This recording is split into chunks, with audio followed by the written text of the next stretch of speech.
approximately 1:55 p.m., Schoharie County Sheriff's Office and New York State Police Patrols responded to a motor vehicle crash at the intersection of State Route 30 and State Route 30A in the town of Schoharie. In total, 20 victims were killed. All were adults. It was one of the deadliest ground transportation disasters in U.S. history. The limousine crash that killed 20 people in upstate New York on October 6, 2018.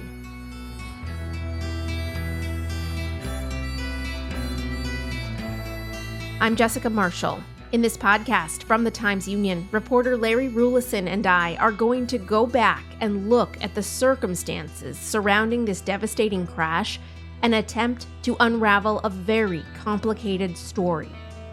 People looked at me and said, "How did they all die? Are you kidding me? Did you see that limo?" Well, this was certainly one of the most egregious cases of what I'm going to call intentional disregard for human life. It's a story of tragedy and loss, of negligence and consequence. But more than anything else, it's a story of catastrophic failure. The thing should have never been on the road to begin with. The owner of the limousine company was a former FBI informant. We just want the truth to come out.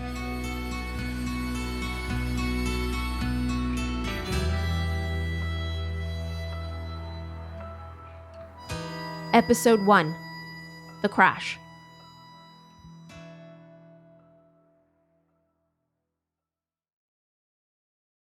There are going to be times in this podcast series when we're going to talk about topics or describe situations that may be triggering, disturbing, and inappropriate for younger listeners.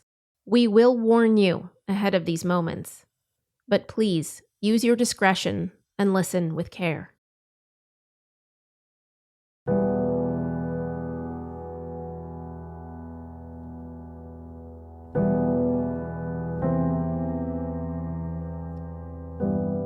Let's begin this story on October 6th, 2018. It's not the beginning of this story, but it's where we need to begin this podcast. For many people in this corner of the world, it's a day they remember clearly. Kind of like you remember exactly where you were and what you were doing on September 11th, 2001, if you were around back then. You remember because something indescribably awful happened. A tragedy of epic proportions. A disaster with an aftershock that will ripple across generations. October 6th, 2018 was a beautiful autumn day in upstate New York. It was a pleasant 68 degrees, partly sunny. The leafy and pastoral stretch of New York country was just starting to show the season's color.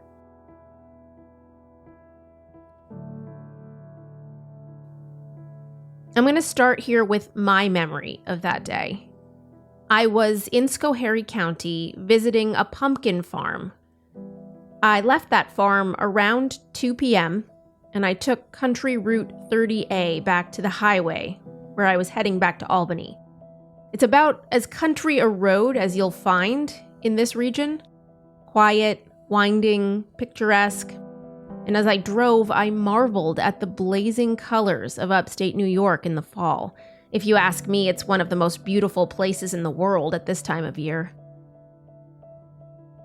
As I approached the entrance to I-88, I saw flashing lights. I saw a lot of them. New York State Police had completely blocked the bridge that ran over the 4-lane highway. On the other side, the road leads into the small town of Schoharie. There were multiple police and emergency vehicles with lights flashing. Something was really wrong here. I wondered what was going on. I found out later that afternoon after I'd gotten home. I had been less than a mile down the road from the scene of one of the deadliest ground transportation disasters in U.S. history.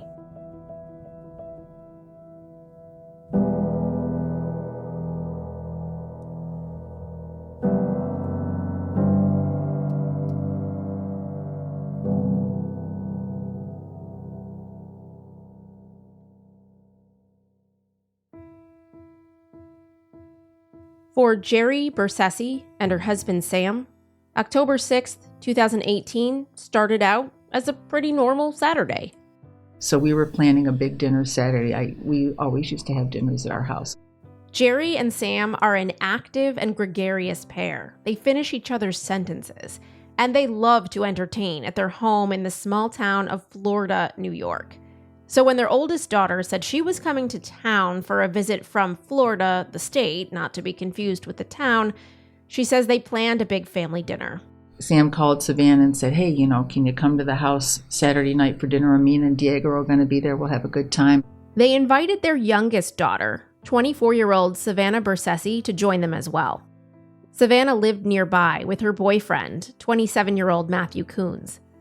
But Savannah told her dad and stepmom she couldn't make it. All we knew was that it was a birthday party and that she couldn't make it, so we were going to hook up with her probably on Sunday. When your children reach a certain age, you stop asking all these detailed questions. Yeah, she was living on her own. She's 24 years old. Right, you don't need to tell me where you're going. Mm-hmm. It's just, you can't make it, you can't make it. So, yeah.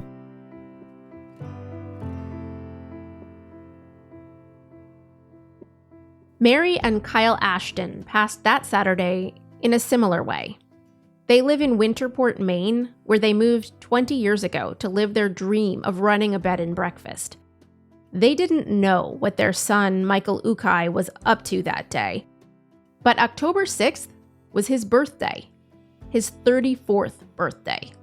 Kyle and I were in our parlor watching TV, just having a regular old Saturday. And I said, oh, geez, we should really call Michael for his birthday. So we called the home phone, left a message, and thought nothing of it. Kevin Cushing spent that Saturday morning going through his garage in Saratoga Springs. He was looking for furniture for his 31-year-old son Patrick's new apartment. Patrick was moving in with his girlfriend, 26-year-old Amanda Halse. They were moving into an apartment in downtown Albany. So we had a nice day. Talked to Pat, helped him get his house together, and went down into the garage and pulled some stuff together that we thought he might like. In the afternoon, Kevin and his wife Sue headed out to have lunch with their older son. They texted Patrick along the way to tell them what they'd found in the garage. They promised to figure out the details of any furniture handoffs later. I don't think he mentioned he was going on but he wouldn't. He does what he's going to do. Janet Steenberg, on the other hand, knew exactly what two of her sons, 29-year-old Axel and 34-year-old Rich, were doing that day. Axel had planned a big birthday outing for his new wife, Amy.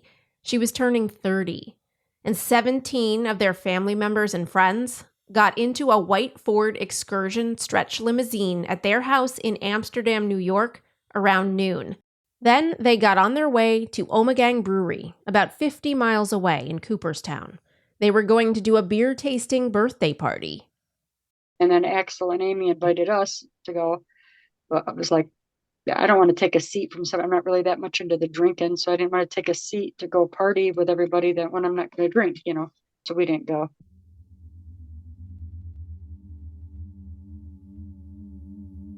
What all 4 sets of these families did not know, along with more than a dozen other families, was that this October Saturday was going to upend their lives. It was the day their worst nightmares came true.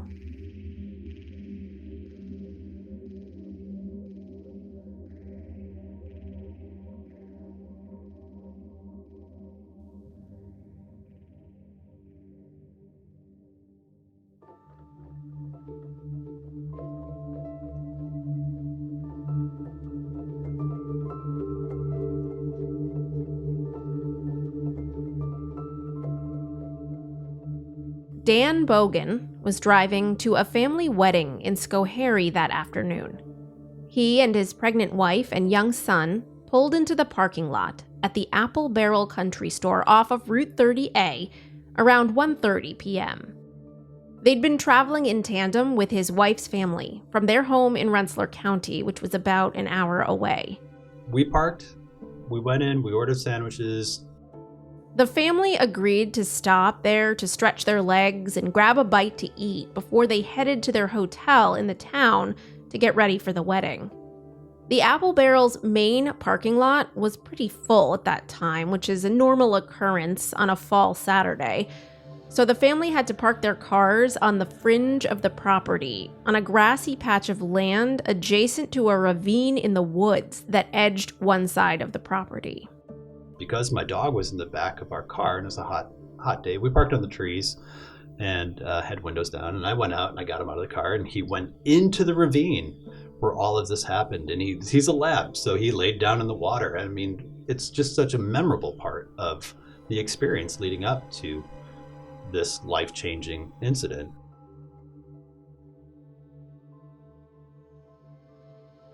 I want to pause here for a second to explain the geography a little bit more, because the geography is so important in what happens next. The Apple Barrel Country Store and Restaurant is on Route 30A. The building is just a few yards southeast of a three-way intersection between Routes 30 and 30A. The edge of its parking lot, where Dan Bogan and his family parked their cars, lines up roughly with the intersection. Route 30A is a flat road. Route 30 is on a hill. And where the bottom of that hill meets that flat road is the intersection.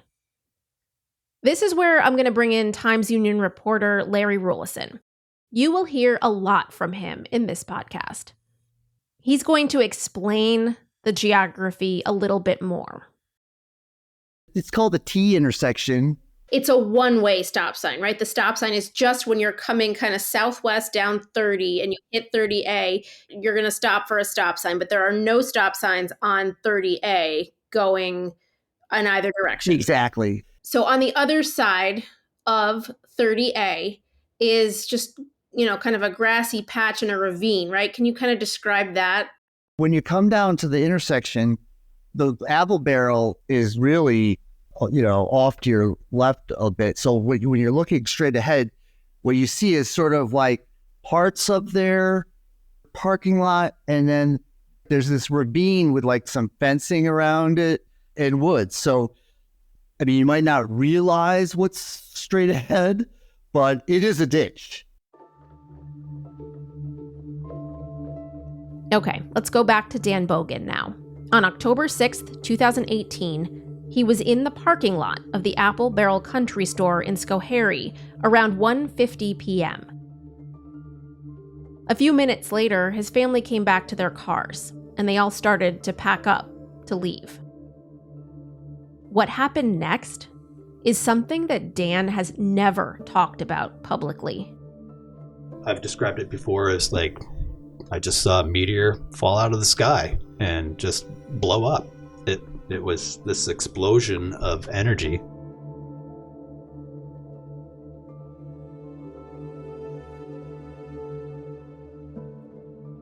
While Dan Bogan was standing on the edge of the Apple Barrel parking lot at 1:55 p.m. that day, Holly Wood and her 25-year-old daughter were in their car on Route 30. They'd just pulled up to the stop sign at the intersection between 30 and 30A, and they were waiting to turn left onto 30A. They'd just dropped off some pet food at a local animal shelter, and they were heading to a fall festival that was about 8 miles away. They wanted to make the most of the beautiful fall weather. So we're going to make a couple hours out of the day just because it was a nice day and everything. And as soon as we hit Route 7 and 30, it changed the whole outcome. It has taken Holly Wood more than 5 years to speak publicly about what happened next. But first, we need to rewind a few minutes. Holly and her daughter were driving south along Route 30. Bear with us as we describe this traffic route, as it can get kind of complicated if you're not looking at a map. They stopped at a traffic light at the intersection of Route 7 and Route 30. That's about 2 miles northeast of the Apple Barrel. As they were waiting at a stoplight, A white Ford Excursion limousine coming west on Route 7 took a right onto Route 30 in front of them. It was traveling slowly. And when the light turned, Holly found herself directly behind it. They were going really slow and they were toward the side of the road. They weren't like driving in the actual driving lane. They were more pulled off toward the side of the road, driving really slow. Holly says she also noticed at this time that the limo's reverse lights were on, as if they were backing up, but they were still traveling forward. I asked my daughter, I said, do you hear that noise? And my window was open a little ways. And I was like, it sounds like a backup alarm. And so I was like, I have no idea what is going on. And they were driving really slow still. So we're like, are they sightseeing? And we didn't know really what was going on. About 230 yards down the road, they came to the bridge over Interstate 88. Holly says the limo moved over to the shoulder just before crossing the bridge. There were two cars coming up the hill, so I couldn't go around. So I waited. I just stopped. And then he pulled back out and headed across the I-88 bridge. And they were going really slow. And so I was like, okay, now what's going on? Because they're not even picking up speed. This is ridiculous. And so once they got over the bridge, he pulled over again over the white line and didn't come to a complete stop. He just kept rolling forward a little bit. So when the two cars passed, I passed around them.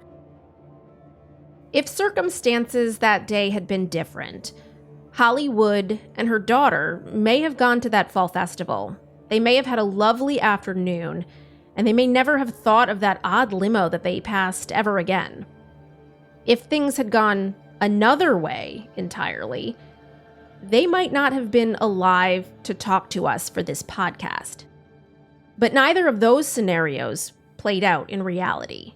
Instead, Holly says, the specter of that white limo has haunted her daily for more than 5 years. And it probably will for the rest of her life.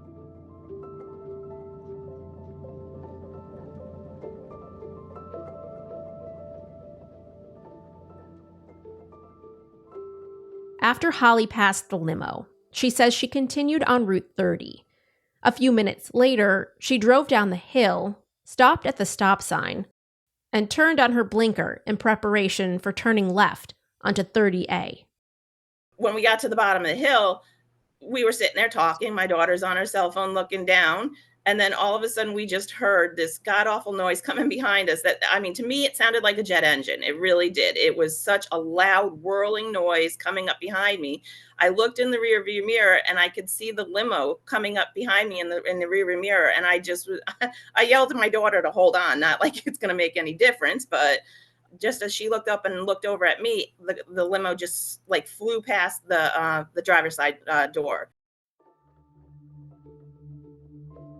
It was going so fast that it was just like a white blur going right past the window.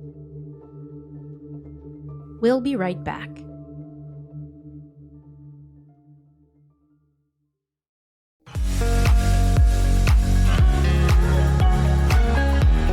If you're enjoying this podcast, take advantage of all the Times Union has to offer and support our efforts to bring you award-winning journalism by becoming a Times Union subscriber today. Go to timesunion.com/subscribe.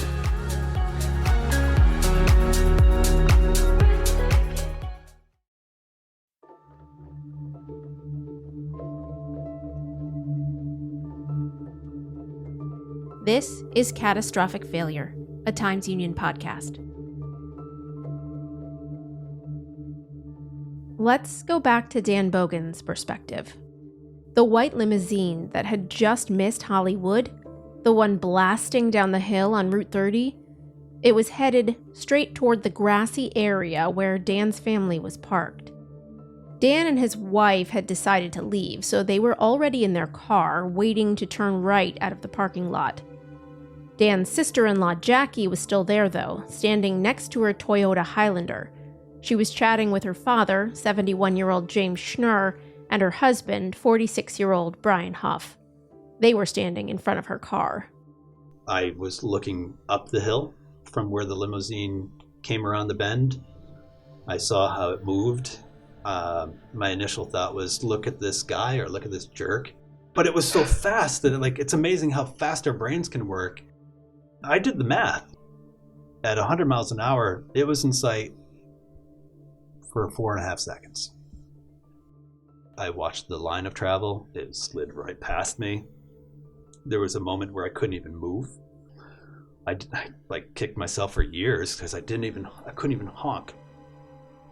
I couldn't say anything. I couldn't respond to just say, get out of the way. It was too fast.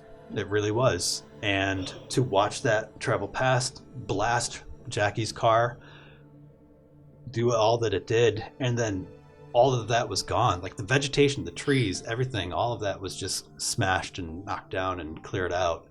And then there's Jackie. And how the hell did that happen?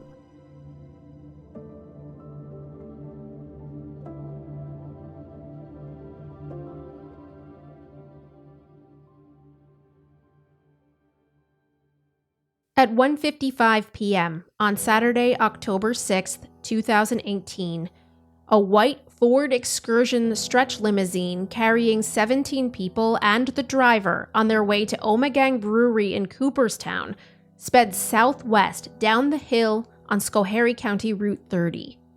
It would later be determined that it was going upwards of 100 miles per hour as it blew through the intersection of Routes 30 and 30A. It collided with Jackie Schnurr's Toyota Highlander, parked in the grass by the ravine next to the apple barrel. Then, it crashed head-on into the ravine.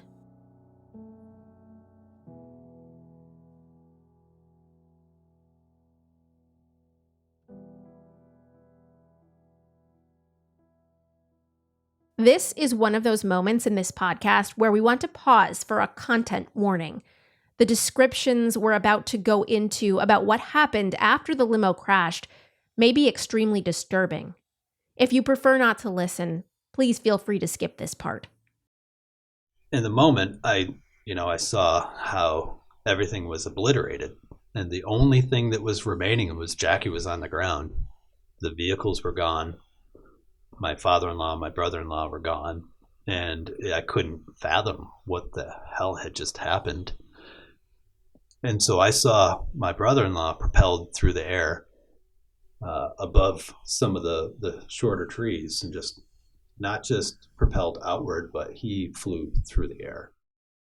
Across the street, Holly Wood and her daughter had another perspective. The impact, the way the limo hit the ravine, and the back end came up to a 45-degree angle and then slammed back down. I knew that anybody that was in that back had to have been thrown toward the front of the car.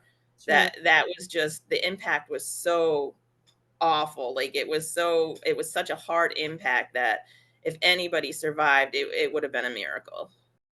Holly says she pulled over in shock. I mean, I froze. I didn't even really know how to react at first. I was like, where do I go? What do I do? So my daughter's like, just pull over here. So we parked my car around the corner of the stop sign. And then she ran over to the parking lot, and I yelled to her to call 911. And she was on the phone with 911 trying to explain to them where we were. And the dispatch was just asking her question after question. And so she handed me the phone because she said he didn't know where I was explaining. So then I got on the phone, on her phone, and started explaining as to where we were, and telling him that there were definitely multiple fatalities. They need to get several emergency vehicles there. And then I ran to the two pedestrians, and she ran over to see if she could help at the limo. Holly says the 911 operator asked her to look for survivors. She found two pedestrians who were hit. I had gone to where the older gentleman was, and he was intertwined in the branches and the little sapling trees that were there, and everybody was saying that he was still breathing, and I was trying to explain to the 911 operator that he was, and he was like, well, you have to do CPR, and I was like, I can't even get to him. And then I had also gone over to the gentleman the younger gentleman, the pedestrian that got hit, that was in between the two cars. And what I saw from that was, I think that's forever embedded in my head. It will never, it's a picture that will never be erased. And because he was asking about that, and I was like, I said, there's nothing you can do. There was nothing I could do for that gentleman. The older gentleman, I pretty much am sure that he took his last breath when we came up to, like, when I got up to where he was. But the one in between the two cars was just, he was mangled. There was nothing you could do for that gentleman.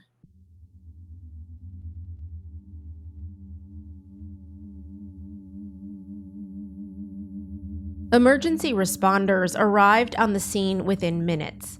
They approached the limo in the ravine to attempt to rescue survivors. A few of the first responders spoke to the AP later that day in footage that ran on broadcasts across the country. They grabbed the jaws. I fired the jaws up. They went down there. Within 2 minutes, they had that car open. We were pulling bodies out. They were still alive. And we kept going. Holly Wood and Dan Bogan were there when the first responders arrived. Holly and her daughter stayed with the two pedestrians above the ravine, and Dan ran down into the ravine to try to help with the limo. The things that I saw, it was pretty graphic. My wife approached the vehicle, the limo, and she saw inside the carnage. And I saw too, but I didn't go quite up to the limo because every time I started to run out to go help, I had the most instinctual feeling I've ever had in my life. That anytime I started to move away from my car, I ran back to be right with my son. He was strapped in. He's strapped in, and he's 3 years old. He's strapped into a car seat. We're close to the intersection. There were other cars that were starting to maybe rubberneck or whatever, but there's so much commotion and chaos that they slammed the brakes. There was almost were secondary accidents. There was no additional collisions. And with all that chaos, I just could not go anywhere else. We tried to speak to first responders from that day, but no one would speak to us for this podcast. Many of them are no longer in emergency services. Again, here is that first responder who spoke to the AP the afternoon of the crash. This is not what we're trained to deal with, is the aftermath. The things we saw was like a nightmare.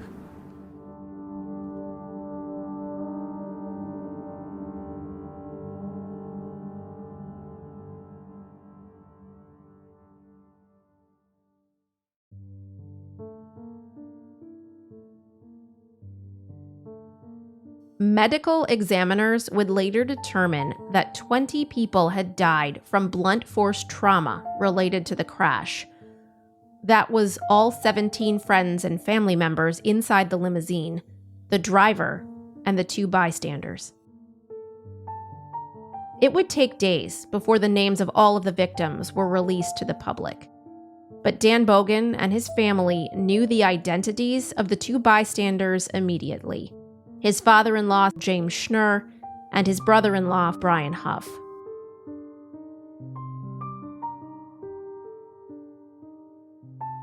Late that Saturday night, Mary Ashton was watching TV when she got a phone call from her son, Jeremy. She says Jeremy sounded really anxious on the phone. He asked to speak to his dad, Kyle.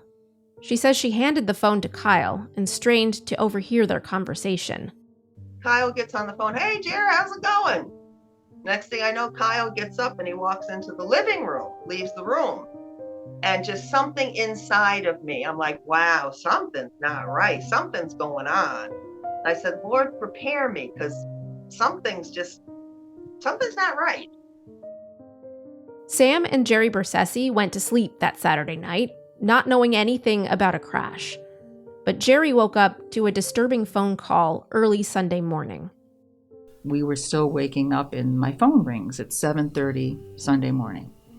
And it's my girlfriend, Debbie, my longest friend from grade school. And she says she's acting weird on the phone. And, I told her she just woke us up. And I'm sorry. And she goes, have you talked with Savannah today? I don't know why she was asking me that. And I said, no, why? And she said, well, you know, it's probably just a rumor, she said, but you know that accident last night? And I said, no, what do you mean? She said, well, there was an accident last night, she said, and I got a call from a coworker that thinks that maybe Savannah and Matt were in the car. Kevin Cushing was in bed late Saturday night when his doorbell rang. We were actually in bed, not asleep, but we said, who's ringing our doorbell at this hour? And got to the system, and I pressed the button, and I looked, and there's 2 people walking away. I don't know what that's all about, so went downstairs and opened the door. I said, can I help you? And it was state police.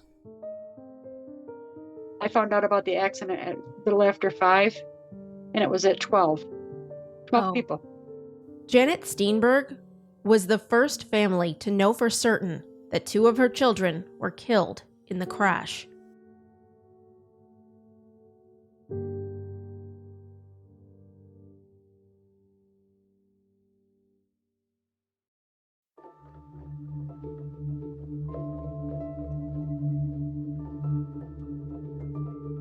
Dan Bogan says the images of that day flash in his mind daily. On top of that, he's haunted by the crushing weight of self-imposed guilt. I observed everything. And I, a number of times through the years, wanted to reach out to some of those families and just let them know. But I couldn't. It was just too difficult. And I actually had some fear that somehow I would be judged or that they would be angry at me. And that might not be rational either. But I felt horrendous, terrible, that I saw what happened to their loved ones, to their family members. And I just couldn't necessarily say that out loud.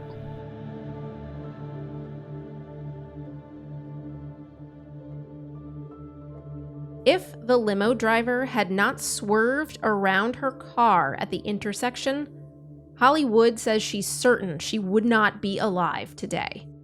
He saved our lives. If he did not swerve when he did, there would be nothing left to us. Holly still lives in Schoharie County. She says she has to drive by the site of the crash every day on her way to work. But she says she always takes the longer route. She says she will never drive on the hill on Route 30 ever again. I have not gone down that road since. I cannot. My son started to when I was going somewhere with him, and I literally started to have a panic attack because I can't bring myself to go down that. There was like going down that hill, and all the years of us living out here, I always took that way because it's a little shortcut, and just now I would rather drive the extra mile and a half around than to go down that hill knowing what can happen. My daughter says I'm a crazy driver now because I'm so overly protective and I panic. Like people come flying up behind me, you start to get the shakes, it's something that you just don't trust other drivers anymore. I have to drive past there every day to work, so I have to deal with it and I have to learn to deal with it. But if something like that tragically can happen, you just never know.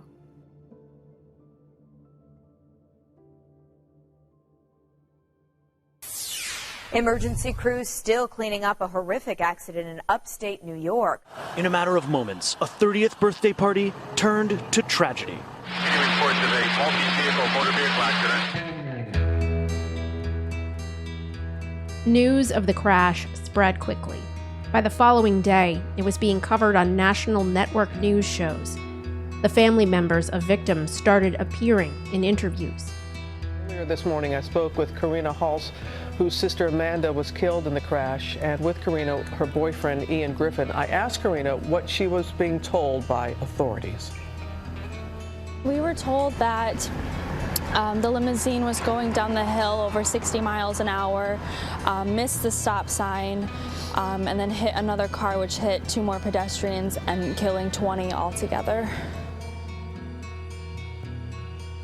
Local law enforcement, New York State Police, and the National Transportation Safety Board began investigations.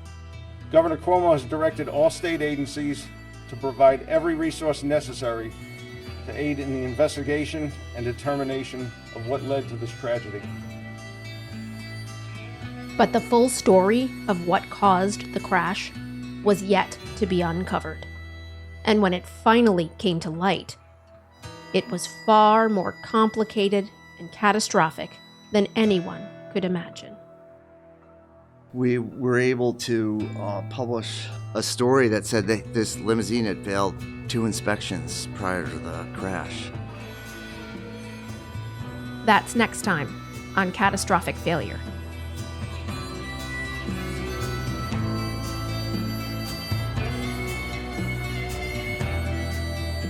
Catastrophic Failure is a production of the Times-Union. It's produced and edited by myself, Jessica Marshall. Original reporting by Larry Rulison.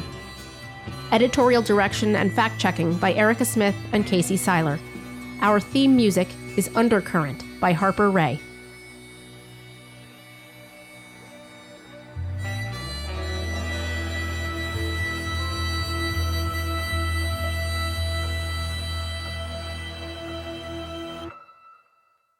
Visit timesunion.com to see our full coverage of the Schoharie limo crash, including photos, maps, videos, and more.